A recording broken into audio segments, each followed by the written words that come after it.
Alright, it's August 20th here, and hunting season's fast approaching. We're up here on the private land here in the UP, Michigan.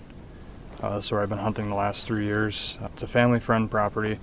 I've been helping out here the last 3 years with food plots, camera hanging, and trying to get this land set up for some great success. We've had pretty good hunting the last few years. Last year we got 5 bucks off here. The year before we got a really big one for the area. And we've just been having some good action here the last 3 years. So back up here this afternoon, got a pretty busy list of things to do. We're going to do some last minute mock scrape hanging on some food plots. I'm going to hang a quick stand. Picked out a spot last week when I was up here planting some food plots. Check up on some food plots. Probably going to make this into 2 videos. Going to go through all the bow hunting spots we got on the property. Got 160 acres here to work with. Like I said, it's here in Michigan, and I think we have 8 or 9 bow stands, and I'm going to run through those and talk about the setup and the access and what's been working. So I'm going to get to it. So this is the first bow stand I'm going to show you guys. This is the one we call the front plot. It's the closest to camp. First year for it, or it's the first year that it's been here in a while, because we moved it to the finger through this woods here, but had a game plan late spring to put it here and to screen it off into an L shape and leave a little gap here open so it would screen the camp and anyone driving around the neighboring properties. And wanted to have it screened so we could access this pretty easily. Still going to be pretty accessible pretty easily. There's some elevation change here in the field that kind of rolls, so you can probably sneak in here still easily. The screen was coming up in July, got to about a foot, and for some reason the deer were nipping at it and other animals, so it's not supposed to be a screen that they are supposed to be eating, but yeah, just stopped growing after about a foot because they were nipping the tops. But we planted this last weekend, got pretty good growth already. We got winter wheat in here, winter rye, we got peas and oats. And then top that with some forage radish, a couple pounds of that. So this is mainly just a wheat and oat and rye field with some peas, but the radishes will give it a little bit of boost. This is about maybe a 1/4 acre food plot. Got a pretty big field here, but we're kind of in a little pocket here where it kind of secluded. Off to my right here, it kind of drops down into a creek bottom into a cedar swamp, and last couple years deer have been filtering out of that pretty good and feeding in this field. And then to my left we got mainly the same thing, a little bit higher ground but good bedding come October, November, and a small pond in the middle of it where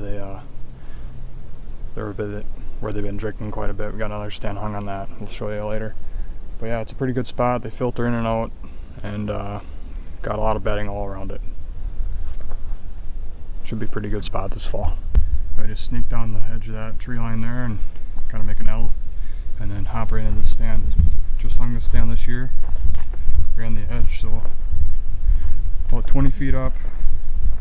You can see a lot from up there. You can hunt this with a north wind, northeast, northwest. Nothing much from the south, so I think it's going to be a good spot early season, like I said, as long as it doesn't get a lot of pressure from anyone. Got a good feeling about it. So I'm going to hang a mock scrape here and then move on to the next stand.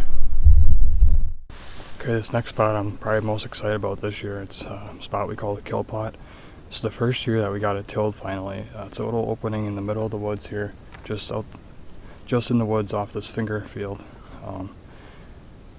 There was an old rifle stand sitting in the middle of it. A couple years ago we got it moved out and finally got it tilled up this year. But I've had cameras on it and the stand since last year or the year before, and there was mock scrape in that opening, and it was always hit throughout August through November from many different bucks. And yeah, this is the second year that the stand's been on it. We did have to move the stand this year from the tree that I really liked because a windstorm came through early June and put that tree at a 45. It's a dying popple, so we moved it to another tree, still in a pretty good tree. Actually probably better for the wind. So we can hunt this with a north wind, just like the front field blind, northwest, northeast, and it's going to blow out to this opening here. We're only about 30 yards in. We can easily access this from the west side of the finger, come in and sneak in from the trail that we made, and hop right into the stand and be ready to shoot. These deer kind of work it west to east, and November they really hit this 2-track that goes into this little opening. They scrape it up and they run it like crazy, so it's a good spot for pretty much all season long. But come November, they definitely work that west. They work that left to right, so it's a perfect setup. Bedding on the neighbor's property, a couple hundred yards away, thick swamp, and then, like I said, we got that water hole that's in the middle of our property here that they hit all the time come November. So we'll take you in there. It's a good setup. Food plot's looking really good right now. It's been about 2 weeks since it's been planted. This is heavy clover with some of that wheat oats and stuff that was planted in the front. Yeah, first year's been tilled up and it's looking pretty good. It's a little scarce on this north side, but we'll just come in here and maybe next week or something and throw some rye down or something here. The tree's a little open, but it was in this tree. It wasn't that tree that's leaning last year. It was a perfect tree for it. Really hidden up there, but yeah, we're just gonna have to be ready. And like I said, they hit this 2-track pretty hard come November. That's all scraped up. Goes all the way out to the main 2-track of the property, and then goes right down the road to the water hole. So got the mock scrape sitting over there. It's a great setup, easy access, and looking forward to sitting here. On to the next one. This is the magical spot on the property. There's a deer over there.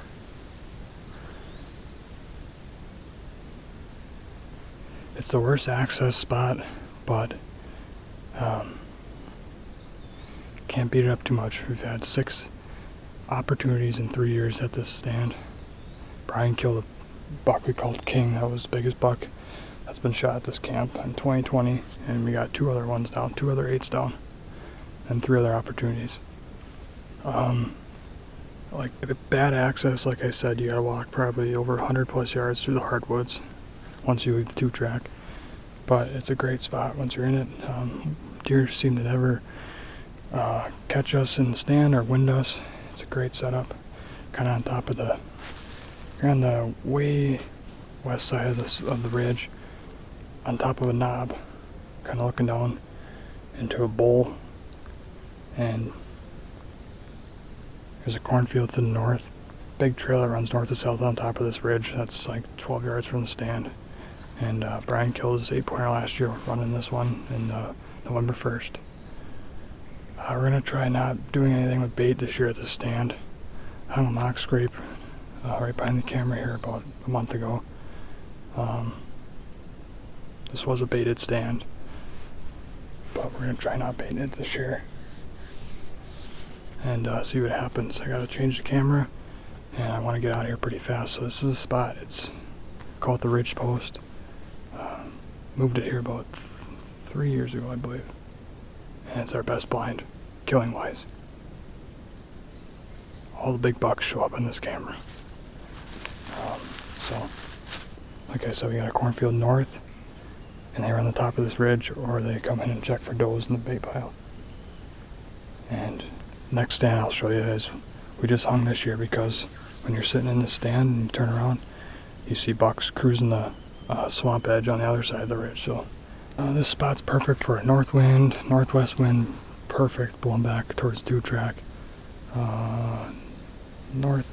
Northeast you could probably get away with. South you can get away with too.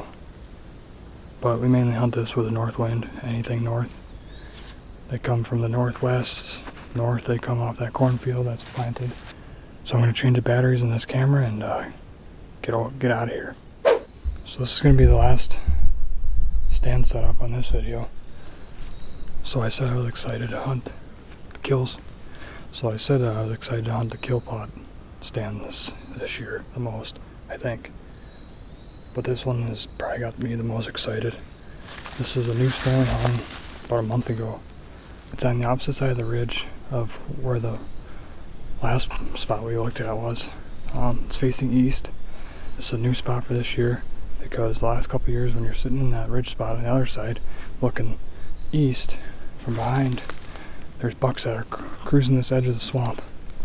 So this year we finally hung a stand, and I think it's going to be a good one. There's a cornfield, like I said, 100 yards from this one, 150 yards, and we're overlooking 3 huge trails that run north and south. Perfect for this spot. It's going to be a broadside spot when they come through, either chasing a doe or just cruising or just walking through.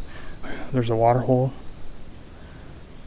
150 yards to the south of here that they check too. So this is just a perfect spot that we can ambush them on, and hopefully it works out this year. I think we got a good chance. We can hunt this with a straight north wind. We want northeast would be ideal. Nothing from the west really, because that will blow right towards them. So yeah, looking forward to this spot. Did hang a mock scrape about at 30 yards. There's 3 great trails on this setup. There's one at 12 yards, one at about 22, and one at 30, 33. So when they come from that cornfield or come cruising through, yeah, we're going to be ready for them. So that's going to do it for this video. Look for part 2 of the private land bull stand setups here in the UP of Michigan. Thanks for watching.